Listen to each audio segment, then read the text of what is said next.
Ladies and gentlemen, welcome back to UAP Studies podcast. I'm Jason Gilmet, joined again by Dr. Michael.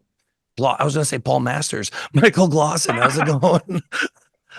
That's okay. I'll take being mistaken for Paul Masters. He's a handsome It's man. it's once you guys have your PhD, it's all the same, isn't it? All PhDs look the same to you. Yeah, that's why I figured. You know what? I've had a good week. It's great. Actually, I got contacted earlier, and we got Thomas Jane that's joining us today, which is flipping awesome because we're both fans of his work, and he's a UFO geek just like us, which makes him even more cooler now. I had no idea. He's come out of the closet about his He's UFO. come out of the Okay, closet officially. Yeah, exactly. It's amazing, and the thing is, there's such a movement now in entertainment. We got more people in the movies, TV shows, singers, writers coming forward and saying, "Hey, dude, there is something here. We're experiencing it just the same." And LA's really busy. I talked to a gentleman by the name of Yossi Rosen. Yossi Rosen, I think I got his name right, but he came from Israel, and when he landed in LA, wasn't even there 2 weeks, and he got taken from his friend's basement in the middle of the night.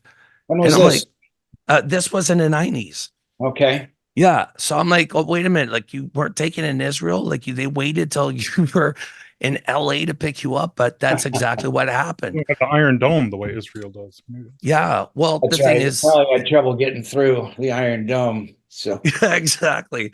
They're getting good. These guys, they're getting good. Let's just wait till they move out. But it's amazing because even I was it the Cyruses are coming forward and saying they've seen some stuff, and it gives more of a push to say uh, a change. There's a dynamic change.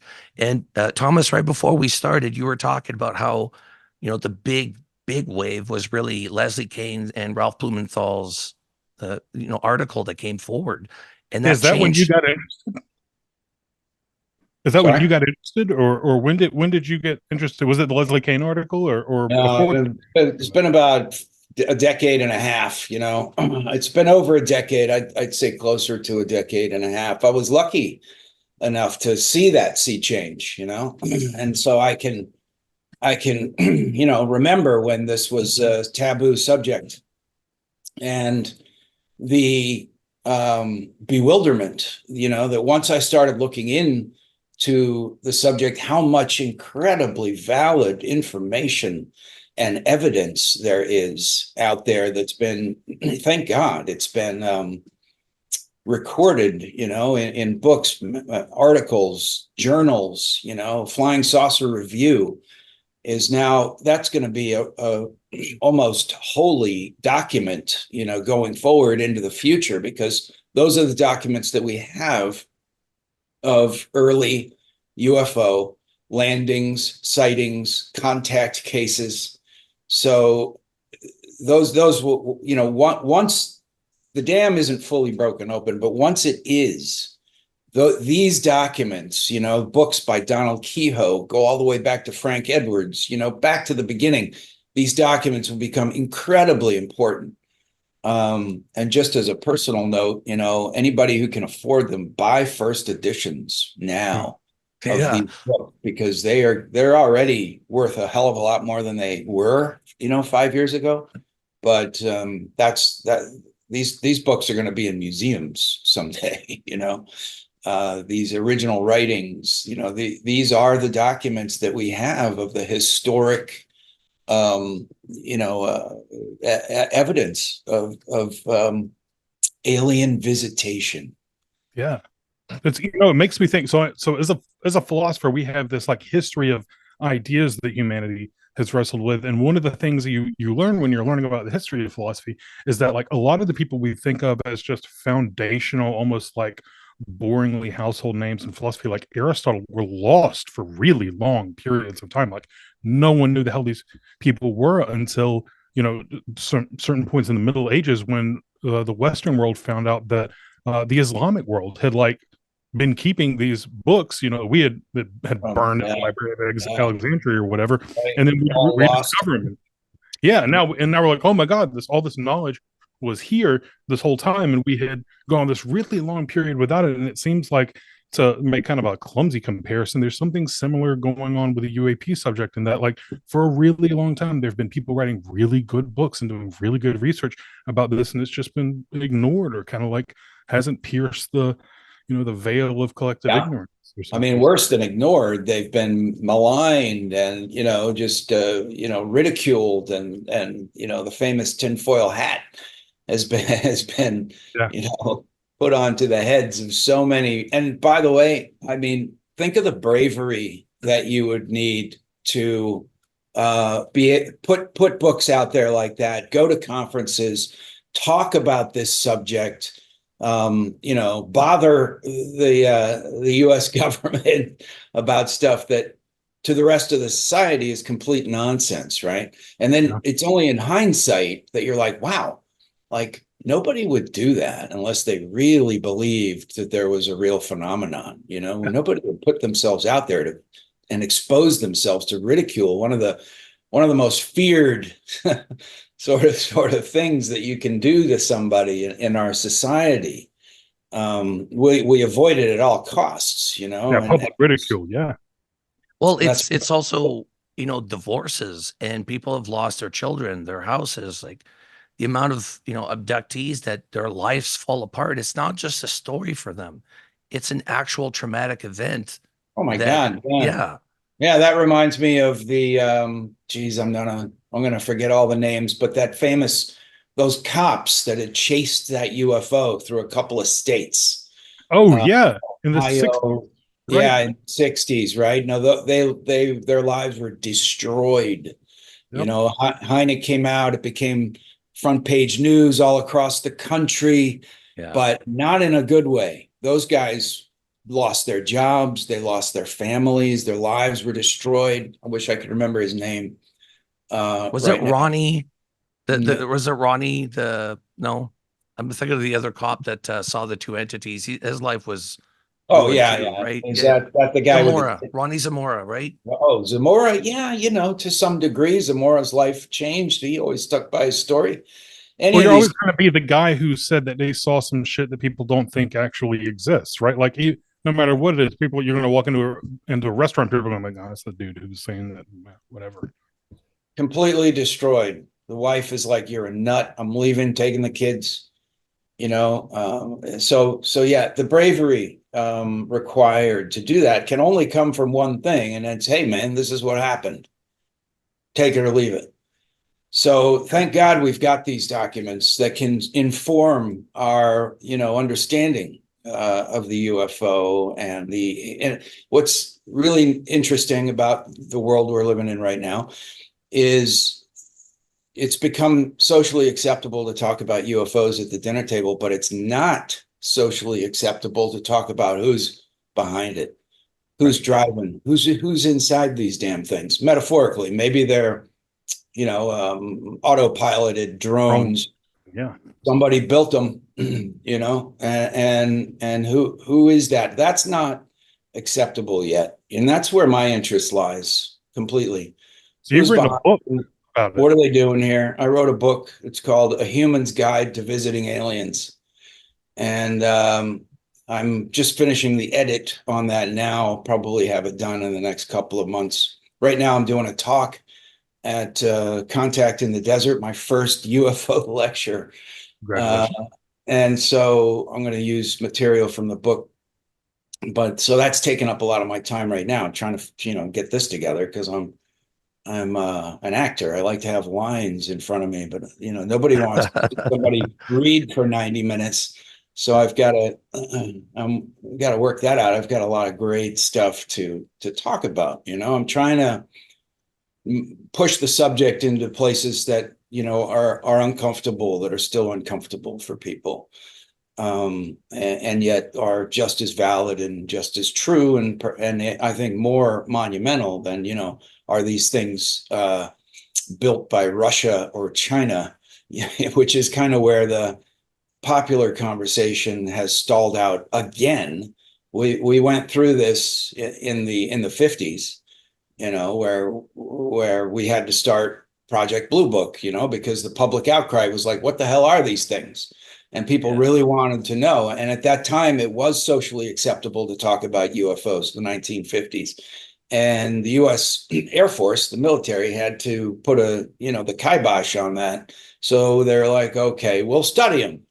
We'll create a little space force, and we'll go out and we'll interview these people and take careful notes, and we'll figure out what's really behind this phenomenon. And they did that for years. But then in late 68, in December of 68, I think, the Condon report was put out. They took all the information to a university and they said, hey guys, figure this out. Here it is. And they took a year or two. And the result, the verdict was already decided. We know that years later, but they were able to put the genie back in the bottle at the end of the 60s. So the 70s onward until 2017, it was hogwash, and it did the job. We believed it as a whole. The UFO researchers didn't take them very long to figure out that this was a setup, which it was. I mean, people quit the panel that Condon was the head of because they said that we're not actually doing a fair analysis. That's right. Yeah. And there's the famous, what do they call it? The trick note. The trick would be to convince the public, to make it like we're doing an actual study, and make the public believe that there's nothing there. And that worked, So from the early 1970s on, this has been, the genie has been back in the bottle. Now that it's out of the bottle, it's kind of interesting for people who study the phenomenon to watch the tape replay and watch the public conversation go through the same moves that it went through at the beginning of the phenomenon. The denial, the scientists coming out and saying it's impossible, the secret, Chinese, thing. But that argument is now ringing hollow these days, probably because of social media, because we just have access to more information faster than we did at the time, where it used to take years for something to surface in the minds of the public. Now it takes weeks or months. But in your opinion, sir, do you think it's an insult to us to not reveal something that is obviously naturally happening in the universe, that this is part of reality and we're not told this? And even if we're all experiencing it, they're saying, basically it's like gaslighting us, saying, no, you're not experiencing nothing. Whereas we are, and everybody, doesn't matter who they are, judges, lawyers, people in DOD, actors, producers, everybody's experiencing this. Some people, abductions. So, and like you mentioned, we're so far away from even mentioning the abduction phenomenon. Just admitting that they're here seems to be difficult enough. Mentioning to the public that people are being taken often is so far out of our sight right now. Yeah, I mean, I think you're referring to the Arrow report, which just came out, where they basically said the same damn thing they said, back in the 60s, which is, we have no evidence that there's anything extraterrestrial or otherworldly about the phenomenon. You could quibble over, the idea that they're now admitting that there is a phenomenon, which they kind of did back in the 50s and 60s. Yeah, sure. We had government people coming out and going, all right, something's going on, we need to study it. And their conclusion was essentially, there's nothing going on where science may be, enhanced thereby, nothing scientific value studying, nothing worth studying, right? We're not saying there's nothing going on. We're saying there's nothing worth looking into here, which is an interesting sort of, concept to wrap your mind around. So there is something, but it's not nothing. It's nothing. How would you know without studying something whether it has scientific value whether the study of it will yield anything of scientific Right. value. It's as So if the error report essentially trying to put the genie back in the bottle. And as to whether or not, we should be insulted, I mean, you can be, sure, there's good reasons to be insulted, but we've done this as a society throughout our history, the latest thing I can think of is the psychedelics that came out in the 50s, right? Invented in the late 40s, gained popularity actually in the 50s. And then in the 60s became part of a countercultural phenomenon. And then in 68, again, outlawed. And really hard, though. Like, psychedelics were safe. They were studied by psychiatrists. Papers were written about the benefits of psychedelics and unlimited potential that needed to be studied. But the government in 68 said, you know what, we're going to classify this as a Schedule I drug. We're going to put this up there with heroin, cocaine, methamphetamine. This is not only, this is a public risk. It's not healthy.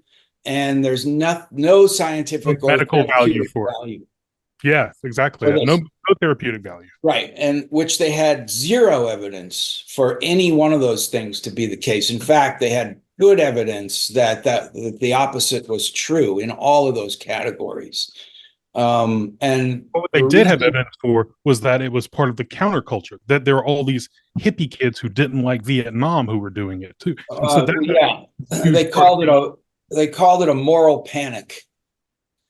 They said, really? well, people are freaking out. There's a moral panic about sort of what this means, what this represents, because what it represented was it dissolved. Not only did it dissolve the ego and dissolve that sort of, first of all, we're in America, an incredibly individualistic society, right?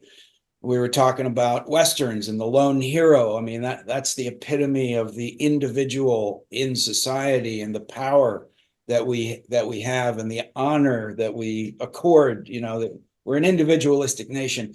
The other thing we are is a paternalistic nation. Daddy will take care of you. Don't worry, take the shot. Daddy says it's okay. Not only that, Daddy says you have to. You have to take it. I mean, standing with the arms folded, you're not leaving this room until you do what I tell you. That's a paternalistic society. And psychedelics completely broke that apart. The boundaries that we sort of created, the construct of society was revealed for what it is, which is a completely symbolic creation designed to control, and it was the system, as they called it back in the day, the man. And it really sort of let people see through all that like it wasn't even there, which it's not. So that's why, in my opinion, psychedelics were outlawed and remain outlawed in most of the world today. Where it's non-toxic, absolutely non-toxic, where it does have therapeutic value. I've never tried it. I've never tried it. Now you're selling me on it. Like, always want to try it because I want to see where that goes. But it's absolutely life-changing. That's what I've heard. Everybody that does it, and it's a lot. When I was a kid, we heard don't take LSD because you'll think that you can fly and you'll climb a flagpole and jump off it. Like, don't go there. They really it was really solid. Like, everybody heard that. Every kid heard that. They spread the message far and wide. It became part of the war on drugs.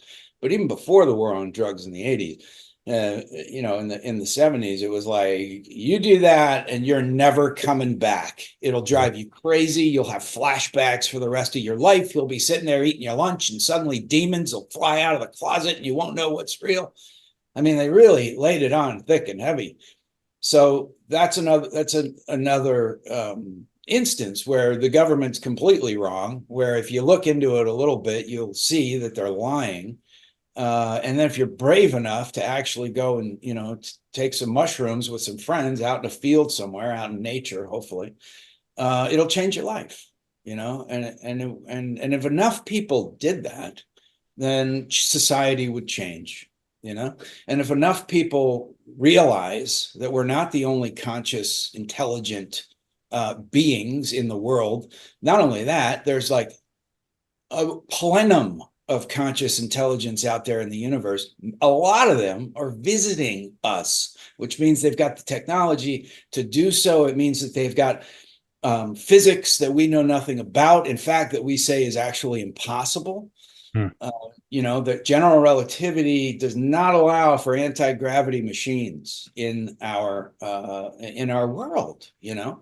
So this became the bulwark that we can use to say that's crazy. Obviously, here's Mr. Scientist. He'll draw a few things on a chalkboard and explain to you in simple terms why this is absolutely fucking nuts. Yeah. And they did that over and over again. And everybody bought it. I bought it. Absolutely. I was into UFOs as a kid. I was also into werewolves and vampires and Bigfoot as a kid. But, you know, half of those things, there's absolutely no real evidence for. Bigfoot, there's actually a little bit of evidence for, which kind of freaks me out. But UFOs, there's a lot of evidence, a lot. Yeah. But getting people to believe that, there's like this weird hump of, like, if you just approach people and are like, look, there really is solid evidence for UFOs, it feels to them exactly the same as if you said, look, there's actually really good evidence of werewolves. And like, how do you get over that? I think the sort of suppressive, I don't know if it's suppressive in like a conspiratorial sense, but like the public narrative that we kind of all bought into about UFOs and about drugs sets up this weird dynamic where, like, okay, I used to think that if I smoked cannabis, I would become insane. Like I would just become a genuine psychotic, right? And then the first time you do this drug and you realize, like, oh, I'm like more lucid and a better person than before, you realize that you've been lied to. And then you become one of the people who's like, it's a conspiracy, it's all on. And then people don't believe you, or you become resentful. And there's something similar with UFOs. And just like they've sort of gradually decriminalized marijuana, so they're also gradually decriminalizing the idea or the belief. You know, it's okay to have the belief that these are unidentified now. I think most people watching your show are, you know, they've made it over the hump and they're like, okay, obviously something's going on. And the most interesting of those people are ones that are kind of still on that ufological fence, you know, where they're like, all right, there's something going on. What is it? You know, and who are these folks that are looking into this subject, and what might I learn? How might I wrap my mind around this in a way that's believable and also socially acceptable? You know, because believing and acting on your belief are two very different things, right? Yeah. Yeah. You know, they outlawed said. religion in Russia. They weren't saying you can't believe in God, right? That's what the US wants you to think. They're a bunch of godless heathens. No, they're incredibly religious, but they've got so many different ideas about religion that the government had to go in and come out. Okay, guys, forget it. No more arguing about this stuff. You want to believe in God, you do it in your basement, you do it in a private church, you do it away from the public sector. We are ending the conversation on religion now. And everybody had to go underground, right? Doesn't mean they stopped believing in God. They went underground. In other words, the government took away their ability to act on their belief. And that's where we're at now with UFOs. Right.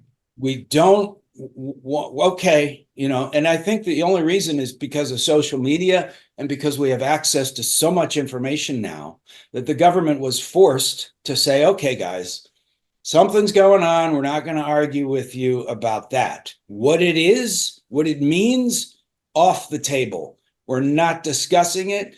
Go ahead and have your little clubs and talk about it in private, but we are not having a public conversation about where they come from and what that might mean. Off the table in the same way. And that's where we are right now. You know, so the fight is still very much alive. The government wants you to think, okay, you guys win. something unidentified is happening. We've rebranded it. They're not UFOs anymore. So that history we're trying to chop in half and say there's before UAP and then there's after UAP. UAPs, UFOs, forget about it. They don't exist. UAPs do exist, but they're off the table. We can't discuss what they are, where they come from. Guess what? We don't know. And as a scientist, as any scientist will tell you, without evidence, without extraordinary evidence, then we don't have. It's just as valid as maybe werewolves, you know. Right. And that's really interesting because that's where we at. Extraordinary evidence, you know, and that's a play on words. Extraordinary, compared to what? See, when you introduce the word extraordinary evidence, extraordinary things require extraordinary evidence. When you introduce that term, you're qualifying what evidence is. Yeah, So you're already framing it's it. no longer evidence; it's Right. extraordinary. So extraordinary to what? To You know, what? it's funny that quote, "Extraordinary claims require extraordinary evidence," is a Carl Sagan quote. And I was just up at Vassar College, and I did a public dialogue with Carl Sagan's son, Dorian Sagan, and he said several things, and he quipped that like, well, you know, if my dad could hear me saying this, he'd be rolling over in his grave, because even he understands that like some of that sort of, I don't know, condescending pseudo intellectualism that has kind of sprung out or grasped that phrase and used it as kind of like a banner, has all it's done is like shut down conversations, because it frames from the beginning. It says, "Oh, your aims are extraordinary. They're not really just normal scientific level claims that we could investigate. It's an extraordinary claim." And so, like, To what? you have to What?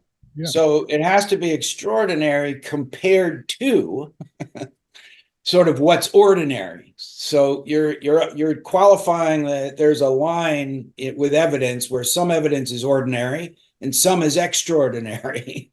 And you're right, it shuts down conversation. The interesting thing about Carl Sagan is that he was a believer in UFOs at the Yes, beginning he of his was. career, young man.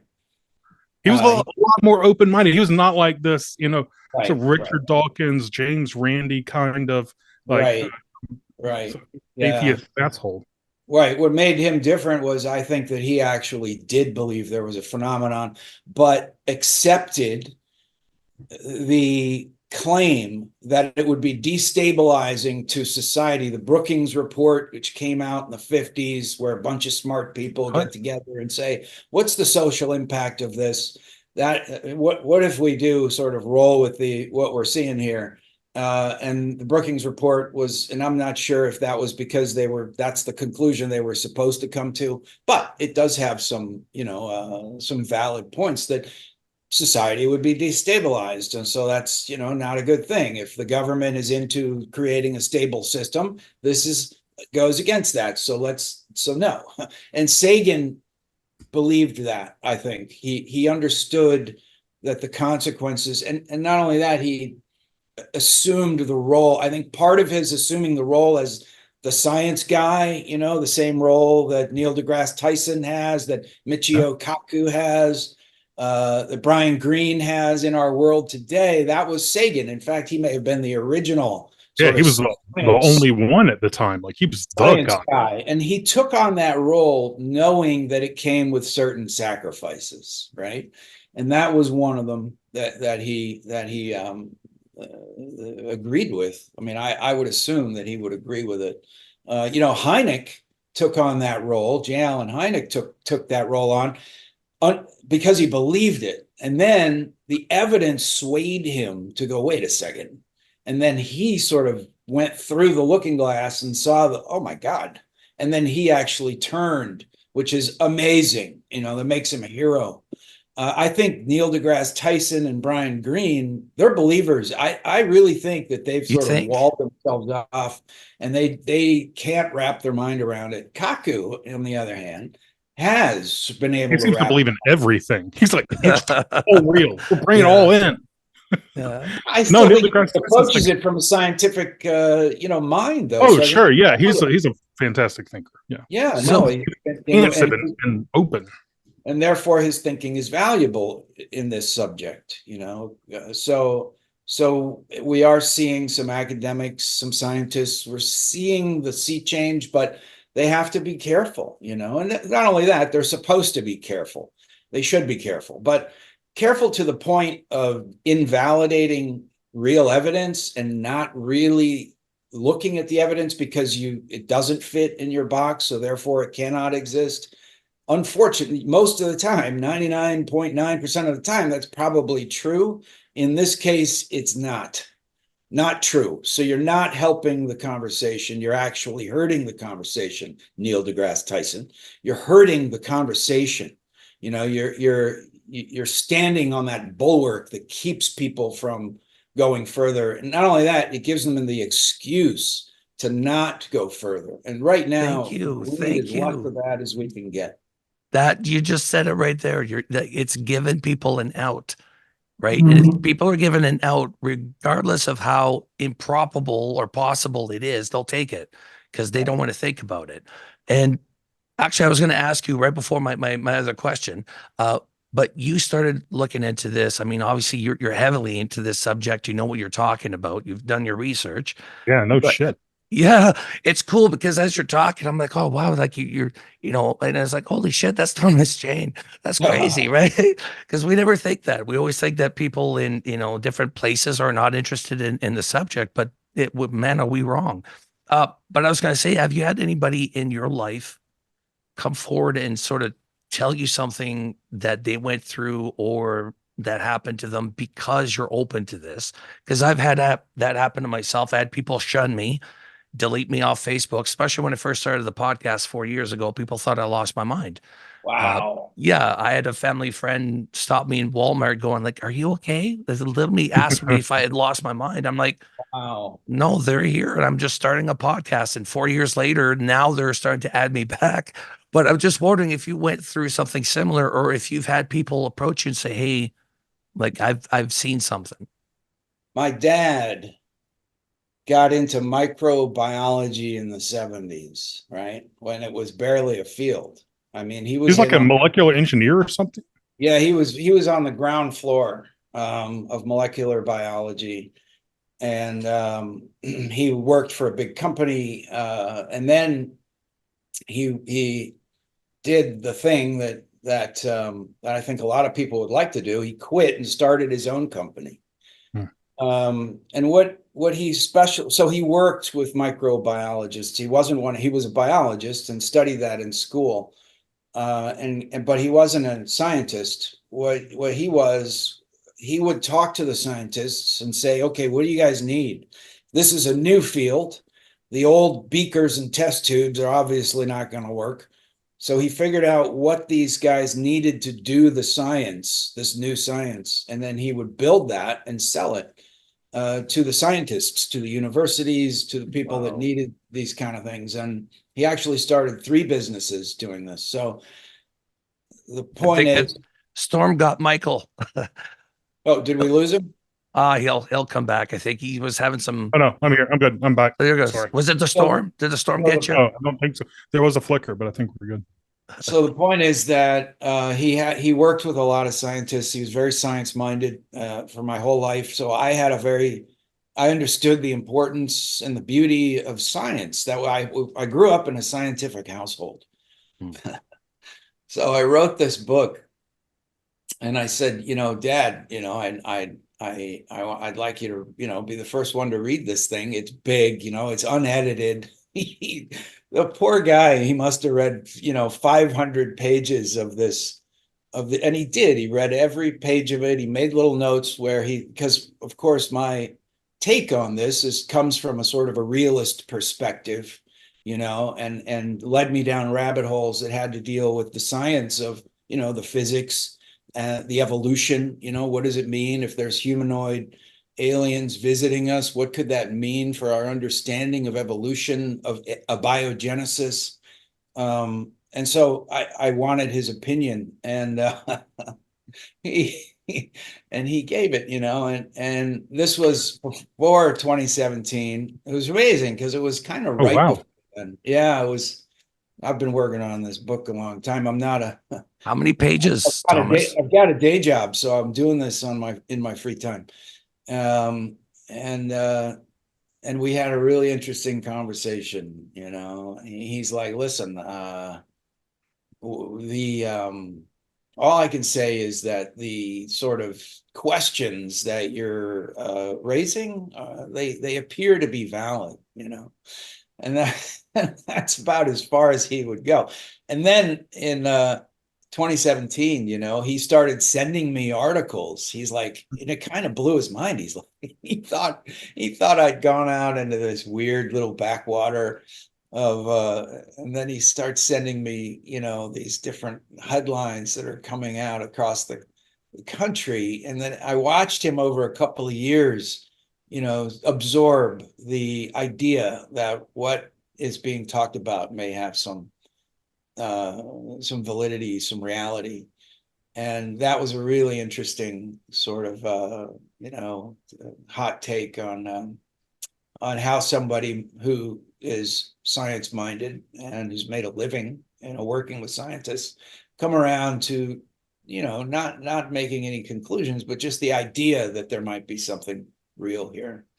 And you had a sighting with your dad when you were a kid, right? About 4 years old with your grandfather, a red ball in the sky. I did, I was only about 8, 9 years old. So the, my memories sort of fall into this sort of well that I can't really it's not a concrete memory, but it is in my head. Right. And it's been in my head, so I can say that I don't remember why or when I ever made up the memory, but it's there, but it's, when you're a kid, some of these memories could be convoluted with dreams. I don't know, but I was driving with my dad and my grandfather. We used to go fishing a lot, upstate New York, out in the middle of nowhere. We go on the St. Lawrence River and different rivers around, and fishing for trout, sometimes bass. And we're driving home. It's nighttime. Of course, they would fish from dawn till dusk. It was a wake up at 4 a.m, fish all day until you couldn't see. Hardcore. And then find your way back to the car and drive home. That was fishing. That anything else is not fishing. According to my grandfather and my dad, which I love. I'm actually going trout fishing with my dad in June. We're going to Montana. My buddy Tim Montana has just opened up a lodge there. So I'm really excited about that. I mean, my dad's 82, and he's still hunting and fishing, which he's still with it. I really hope to be doing that when I'm 82. We're driving, it's nighttime. My grandfather's car had a sunroof that was clear, and I'm looking up, I'm in the back seat, and I see a fireball up in the sky, and it's kind of trailing the car, and it's doing this sort of figure eight, and it's a yellow white ball of fire with the tail on it, because it's moving. So there was like a little tail trailer. Yeah. And I talking to my dad. I'm like, hey, check this out. What's that? Hey, look up. And my dad just stared straight ahead and acted like I wasn't there and couldn't hear me. My grandfather the same. So they're kind of what you might call switched off. And weird. Driving down the road like that, and I'm watching this thing, and that's the memory. No missing time or glitches, anything like that. That's the memory. How old were you been again? It doesn't have a beginning and it doesn't have an end. Well, it has a beginning, but it doesn't have an end. It's just that thing has been in my head. How old were you? 8 or 9. 8 or 9. I mean, that's old enough to like have reliable memories. Yeah. I mean, I may have been 10. It's that period of time. It was prepubescent, but old enough to be a person. That little window. Yeah. That's a good time actually to spot them. I don't know why. Okay, so you were near the St. Lawrence, you're saying, right? Canada side, stateside? No, stateside, somewhere stateside. Up in upstate New York. It's fascinating because the amount of these crafts that are underneath the water and use the Okay. waterways to get around. Even recently, we talked to Philip Mantle and Irina Scott about the Calvin Parker incident, and that thing took both of them and then plunged into the water and then continued. It's brilliant. I investigated a case with MUFON Yeah. 10 minutes down the way, and this object the size of a F-150 emerged out of the Fraser Valley, literally 10 minutes away, Fraser River, I mean, at a 45-degree angle. And we calculated speed at Mach 3.2 from underneath the surface of the water to straight up in the sky. Never broke the surface of the water. Right. Right. And, So, and when they go into the water or come out of it, they're not wet, which is really interesting. It suggests that there's a field. Hydrophobic or something. Yeah, it suggests that there's a field around the craft, which makes a lot of sense. If they're doing 40,000 miles an hour and make a hard right turn, they would have to have some sort of field around it that sort of it's Negates inertia, or the it negates gravity and inertia, which is really interesting. But it would suggest that it doesn't matter what the medium is, right? Water, air, space, transmedium objects are, part of the phenomenon and have been since the very beginning. It's interesting that people are looking into it. There's a great book called UFOs and Water by a guy named Funt, I believe. But you can look it up. UFOs and Water was written. Really interesting. He just focuses on what we might learn about UFOs because of the way they interact with water. And different cases where UFOs hovering over the water would deform the water right underneath it.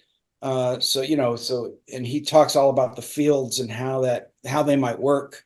Using water as kind of a case study of the fields around the craft. Richard Dolan is just finishing up a book about UFOs and water. USOs, yeah. UFOs. Even the Nimitz case talks about like water swirling beneath the Tic Tac. Right. Out of the foaming or something. Yeah, disturbing the water, but also in a particular way. The UFOs and Water is a really interesting book for anybody interested in UFO physics. I think there's a lot to be gleaned there. The one that really took my interest was about 2 years ago. It was really quick on the news. They never followed up with it, and we know why, but there was a submarine, U.S. submarine, that hit something incredibly hard, incredibly fast, and over 14 crew members were hurt, injured. Oh, wow. And then the story just disappeared. And I'm like, a U.S. submarine would not just blindly hit something hard in the ocean somewhere where there was no rocks, and it disappeared. I'm like, aha. And then we had Richard on, of course. Richard's coming out with his book soon, which I'm looking forward to because I don't know much about the underwater aspect of this. But if you were to guess where these things are hiding, what would be the first thing you would think of? Well, there's two stories that we hear over and over. One is the underwater base, which makes perfect sense. It's a great place to hide. And if you're not affected by, the medium, then that's really good. And the other place is in mountains. We also see a lot of UFOs go in and out of volcanoes. They might be studying the volcanoes. I mean, it's not the first place I'd pick to build a base.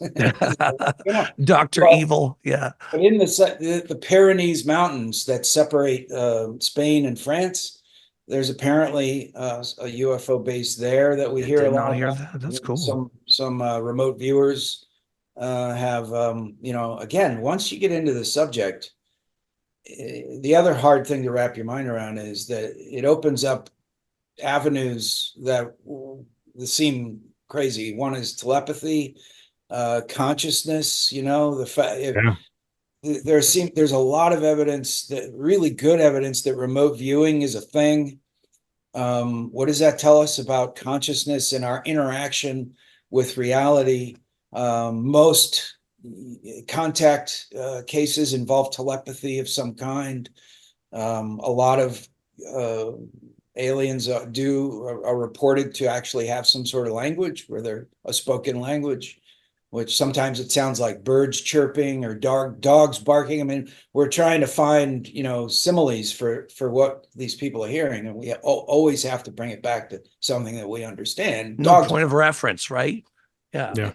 and the consciousness thing is another really contentious part of science. There's a lot of really good evidence that some sort of psi phenomenon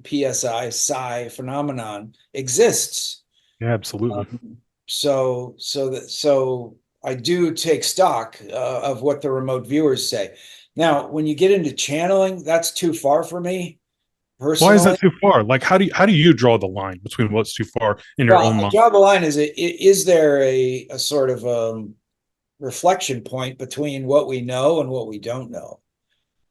So consciousness, psi phenomenon, there's a hell of a lot of research on this, and it's points to the fact that there is something there. The random number generator machines that have been running for decades around the world. Yeah, Dean And Radin's projects. Yeah. Dean Radin has an incredible body of research that I find to be really interesting. And if you put that together with the telepathic, mode of communication that these aliens use, well, that makes sense. I can draw a line from the real study of psi phenomenon and the real evidence for alien intelligence visiting our planet, and I can draw that line. But then if somebody says they're channeling a bunch of aliens from another planet, it's like, where's Really the tough for me to wrap my mind around on, and we don't need it. I don't need channeling to put the picture together.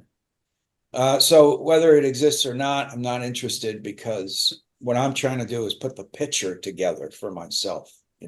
What kind of world do we live in where visiting humanoid, conscious, telepathic, anti-gravitic aliens exist in the universe? What kind of universe are we living in? Because it's not the universe of Copernicus, right? And it's not the universe of Einstein. Now, those may be true. We're not the center. The sun does not revolve around the earth.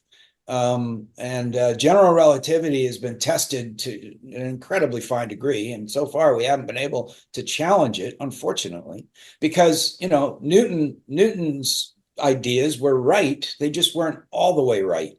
And it was Einstein's thinking about Newton that led us to general relativity. It was a study of light and photons that led us to quantum mechanics. And so there's another leap. Obviously, there must be there's further to go in our understanding of the universe and how it works. some new And paradigm? aliens provide us really deep clues. And that's what my book's about. And that's what my talk is about at Contact in the Desert. And I So would are also you- say, Michael, I would also say, and I would just, we have to, not too much time. Also, we're going to get to the book and the Contact in the Desert, but I would also say, if you look at the Zimbabwe case with the 60 kids, they all got Aerial telepathic messages, each one a different message from the same entity. I don't Yeah. think they need to talk through one person. I think they could talk to, and there's plenty of cases that people have got multiple messages from them at the same time. That's right. Which is phenomenal. Seriously, Thomas, we could talk, shop many, many hours with you, because you know your stuff, which is awesome. Your talk at Contact in the Desert, it's called When Worlds Collide. Now that lecture should be on, I believe it's June 2nd at 12:30 p.m. to 12:05 in the Inspiration Room.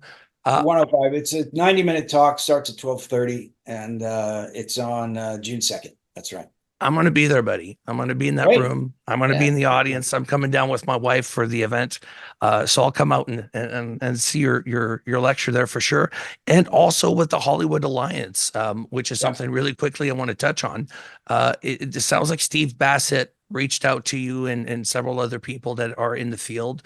Dave Foley, I think, is part of this as well, but sort of getting a voice from the entertainment industry saying, hey, we want to contribute and help out, however you can with disclosure, which is awesome. It's like, and we always say teamwork to make the dream work. And it seems like that's spreading to Hollywood too, which is awesome.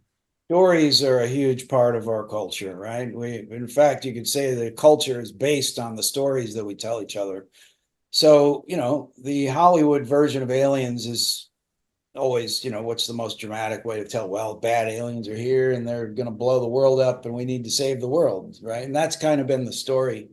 Very, very little of it has been, dealt with. Tried to tell stories that are about what we actually know. And so bridging the gap between reality and storytelling is what the Hollywood Disclosure Alliance is about. There's a really good organization here called the Science and Entertainment Exchange. And that does, if you're working on a science fiction story or any story, and it touches on science, that exchange connects you with a specialist who is a professional in the aspect of the story that you want to tell. Well, And that's you can cool. connect you and be like, okay, here's how it really works, go with God. And then the Hollywood, the writer will then, change it all. And then the scientists will go to the movie and go, Jesus Christ. Yeah. Uh, Just but blame the producers. Yeah. we're doing the same with UFOs and aliens. So it's the Science and Entertainment Exchange, the alien division is what the HDA is. So I think that's really important. Oh, so you're actually part of that. You're like a subgroup within it. Absolutely. Yeah. You can reach out to professionals who know their stuff, you can reach out to Nick Pope if you want information about the phenomena, about the history or a particular case that he may have studied, Yes. and so I think that's really useful.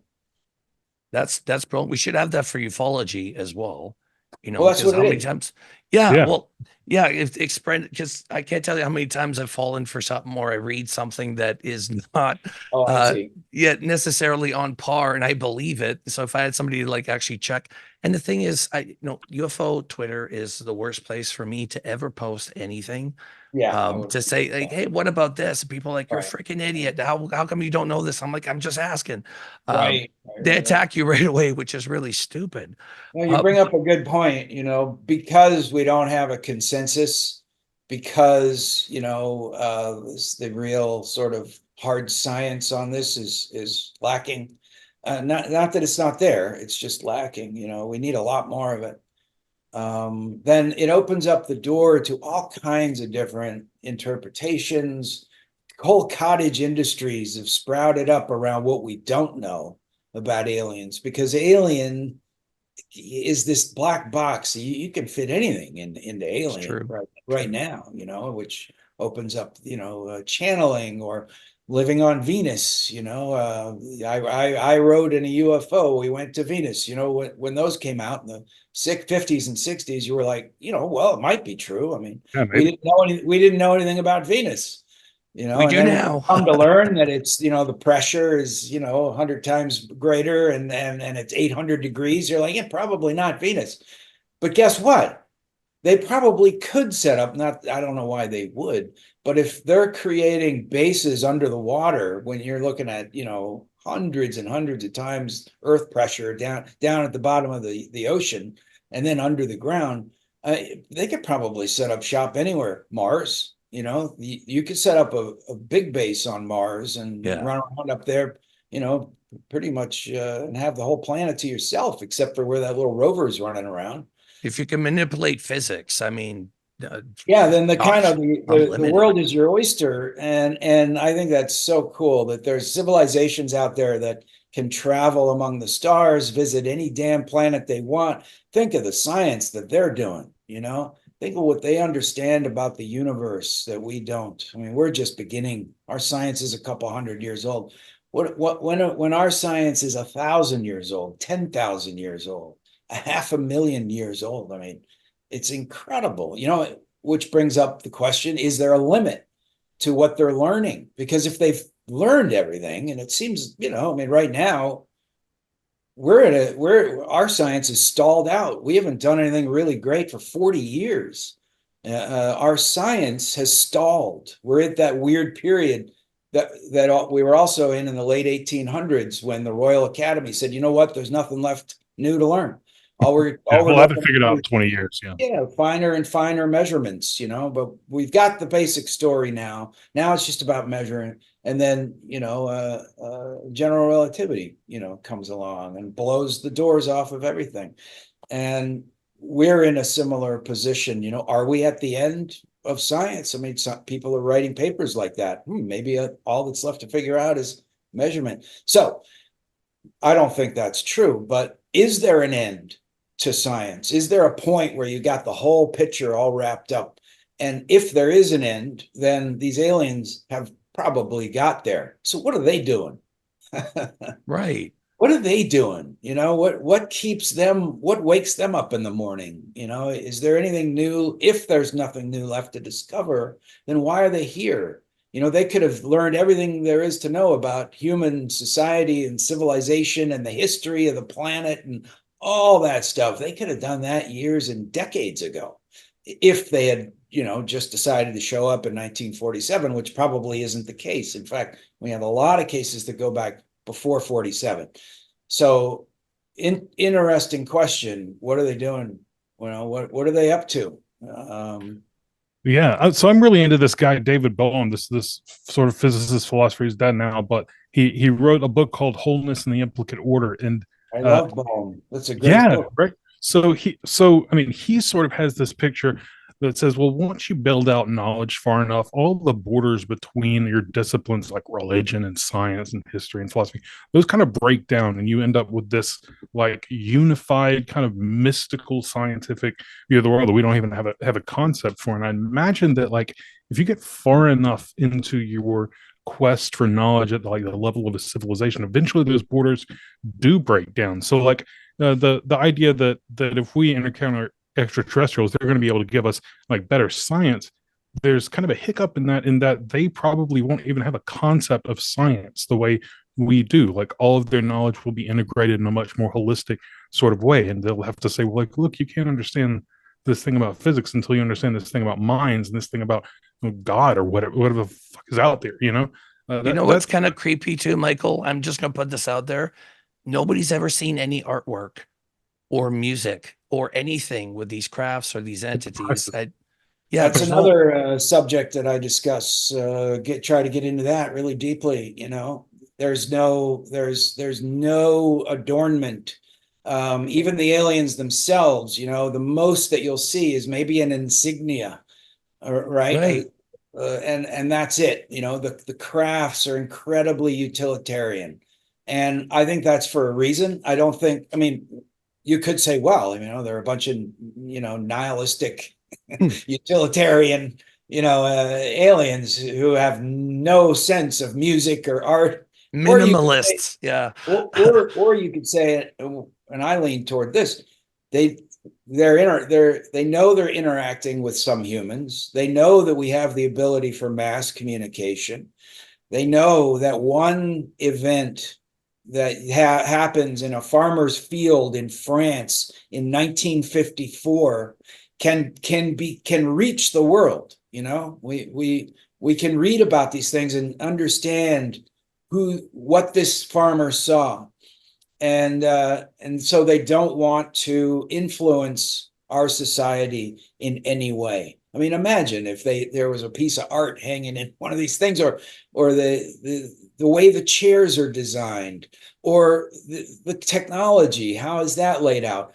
All of that is to absolute minimum, right? And I think that one of the reasons might be they don't want to influence our culture and society in as little as possible. The message is incredibly simple. We exist. We have technology that you don't. We understand physics in a way you don't. And beyond that, much beyond that. Oh, and the other comment is you're kind of screwing up the planet here, boys. Right? And beyond that, we really don't have very much, consistent, repetitive information. And I think that's on purpose. Of course it is. You know what I'd like to do? Yeah. Sorry. No worries. You know what I'd like to do? I'd like to have you back on, and what I would like to talk about is like your focus on your research, how you do your research, things that you could help out, because we have a lot of listeners that are getting into ufology for the first time. Okay. And we introduce people. Like, the nice thing about the podcast, we'll have Jacques Vallée on, and then some guy from England that nobody's ever heard of, but he's done amazing work that should be heard of, right? Great. And Wonderful. yeah, and it's always about, like, what can you teach us about learning? I mean, we asked that from Jacques Vallée. We ask it from everybody, including you, Oh, but we wow. would love I'd to know your what process. Valet says. That's great. Oh, you know, at the end of an episode, I think it was our 2nd-year anniversary, I asked him, we asked him, like, what could you give advice for investigators of today's age? He says, suspend judgment. Right. And I was like, well, that's a classic Valet thing to say, right? Yeah. It's just so simple, but straight to the point, like, suspend judgment. Absolutely. Yeah. We don't know what we're dealing and with. be okay with not knowing, you know. There's a liminal space, you know, between knowing and not knowing, that this subject exists within right now. And people who study it have to be comfortable with being uncomfortable, with that Yeah, not that discomfort. not with not landing on a particular, and we really want to do that. We always have to fight against landing on a particular sort of conclusion and saying, this is it, I figured it out. As anybody says, this is it, I figured it out, they don't know what the hell they're talking about. Yeah. Yeah. In this particular subject. Or they frame the question so narrowly that they can answer it. Like if a person gives you a definite answer, it's because they probably set up the question so narrowly from the beginning that it's like, Yeah. we took Yeah. everything off the table we couldn't explain, so that we can't actually explain this. Yeah, and sort of understanding what we can know is also important, you know, like, what are the basics? Like, do we have any? Yeah. What are the basics that we're dealing with here? And for me, it's they're conscious, they're intelligent, they have I think they have a civilization. It may not be the same definition that we have, but they have some form of society that allows them to share information, and they understand physics in a way that we don't. And much beyond that, you know, there's the conscious. We don't understand everything there is to know about consciousness. We don't understand everything there is to know about material reality. We don't know. We don't even know what matter is, for God's sake. We can't define it. We don't know what light is. We have no working definition of light. Is it a particle? Is it a wave? Is it energy? Is it a thing? Is light a thing? We can't answer these questions. So I think that the study of visiting aliens is the most important subject in human history. It's a thing that's happened to us, but it's also a thing that if we go there, if we open that door, if we want to know, it'll change our world forever. And that's why government doesn't like it. That's why the military doesn't like it. They don't like that. You know, there's a lot of people in power. My talk is called When Worlds Collide, and one of the worlds that we're on a head-on collision with is the people in control. They've figured out a system that's really working pretty good until recently, you know, until this technology where we're able to share information so quickly, and it's democratized information in such a strong way that it threatens the people in power who have relied on lies to maintain the positions that they're in. And make no mistake, you don't have to believe in a black hand or a secretive organization controlling the world to know that there's people in power that make decisions, that control the money supply of our planet, and are really interested in continuing that legacy, right? Oh, absolutely, yeah. It's just the nature of systems. It's been passed down for generations. The same families have controlled the world for generations for a reason. And one of the ways they do that is stay ahead of the curve. They can see what's coming because a destabilizing force, as they've learned firsthand experience over time, a destabilizing force can upend the apple cart and really cause a lot of problems. And that's what we're dealing with right now. We have a destabilizing force. One of them is technology. information technology, and the other one is aliens, visiting aliens. So these two worlds are colliding with our own. And I think that there's nothing more important happening on our planet right now. Beautiful, Michael. I'll let you ask your final question that you ask every guest every time. As always, my final question is, what books would you recommend to the listeners who want to understand the phenomenon the way that you do? 3 books, if you can. Yeah, okay. I bet he can. I get the sense that there's at least 3 books. I think he's got a library, quite extensive library back there. See those skulls? That's all the people he killed in the Punisher. Yeah. Looking at that painting, it looks like, for the viewers who are just listening to the audio version of this, it looks like some Hieronymus Bosch sort of action. He was talking about acid trips earlier. That's what it looks like. It looks like an acid trip. It's pretty trippy. It's like it reminds me of the first time I ever did LSD and went to a Waffle House. Was the That's a weird combo. That's a weird combo. Yeah. Is what it felt like. All right. You'll have to tell me how that turned out. Now I'm curious. Let's see here now. Let's see what's going on here. Why can't I scroll down? What the hell's going on? Okay. Oh, they got to Thomas's computer. This is called UFOs: The Secret History. It's by Michael Hesselman. I recommended this book on another podcast, but I recommend it because it's one of the best histories that you can condense in one book. Hesselman is a wonderful researcher. It's got a lot of photos. It's just a fantastic reference book. If you want to just understand an overview of the history of UFOs, this is the one for me. Of course, you get into Richard Dolan and the national security state, but read that after you've read this. So you have an overview of the history. That is essential book. The other one, if you want to understand UFO physics, that's UFOs in Water. That's by Carl Feindt. That thing is thick. Wow. This is case history after case history, but it explores the physics, which I think is really fascinating. It offers clues about how they do what they do. UFOs, just UFOs. And the other book to understand the phenomenon is Annie Jacobson's Phenomenon. Now, this isn't about UFOs or aliens. It's about extrasensory perception. And I think that is essential if you're going to wrap your mind around the subject. So there's 3. And just curious. Yeah. And just curious about your book. How many pages are you expecting it to be at? Under 400. Jesus.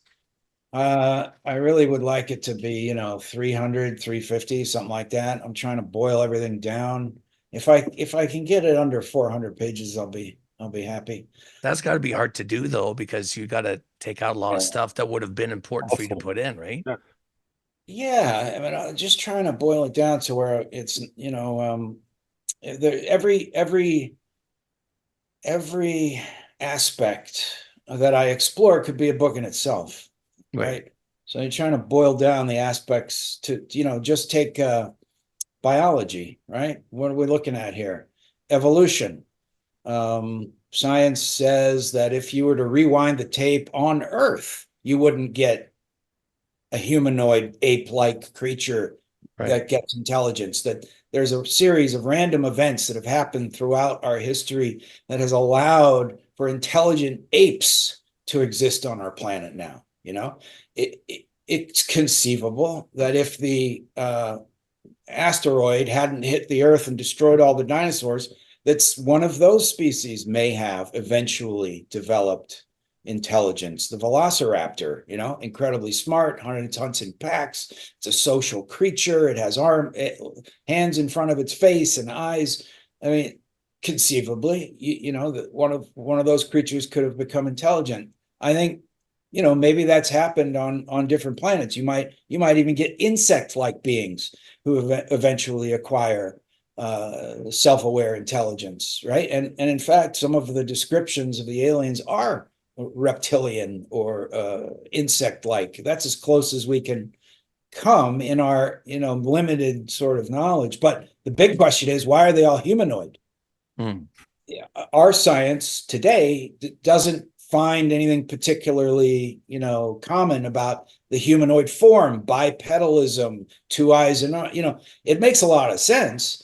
But is it always, do we? Yeah, And it appears good that point. they do. It appear, scientists are like, octopuses could become, and maybe they have, but they can't build spaceships, so they're not here. Maybe there's something unique about our planet that only humanoid aliens visit. Maybe if you're not a humanoid intelligent creature, you're not too interested in planet Earth. There's plenty of other planets out there for them to focus on. Maybe that's part of the answer. I mean, so you could write a book about just evolutionary biology and visiting aliens, right? Well, that's the nice part about having Michael, as co-host on the podcast, because being a philosopher, he could think down pathways I can't think or reach because, like you brought up so Oh, it's many points. fantastic. It's a great combination. I get Yeah. it. I really appreciate your knowledge on this. I'm really blown away by, just the history and stuff like that you've learned. And I mean, shoulder to shoulder with anybody else that we've talked to, man. Like this has been a really cool trip for us. But I would love to get you back on, especially when your book launches. And I'd love to go over not only the chapters, but even like how do you study? Like how did you come up to this? Because a lot of Yeah, people want to know how we do what we do. I think right. that'd be really cool, Yeah, considering your yeah. that is cool. Let's do that. That would be Let's great. do that for sure. So Thomas Jane, guys, he will be at Contact in the Desert. I'll be there as well. I'll go check out his lecture because it'd be awesome to be there. I look forward to it. I'm gonna bring my chess set too, Michael, because I think there might be a few chess players there. Good way to And wrangle people in, keep them for exactly. conversation. I've been working on my rating on chess.com. I need to bring that up still. That's Um, great. but yeah, man, we had a fantastic time, Thomas. And Thomas Jane, you anytime, were fantastic, man. Thank you. yeah, Thank anytime you want you. to come on, just let us know. Right on. Yeah, very fun, guys. Stay in touch, and find me down there. It'd be great. Oh, absolutely. You'll see me. All right.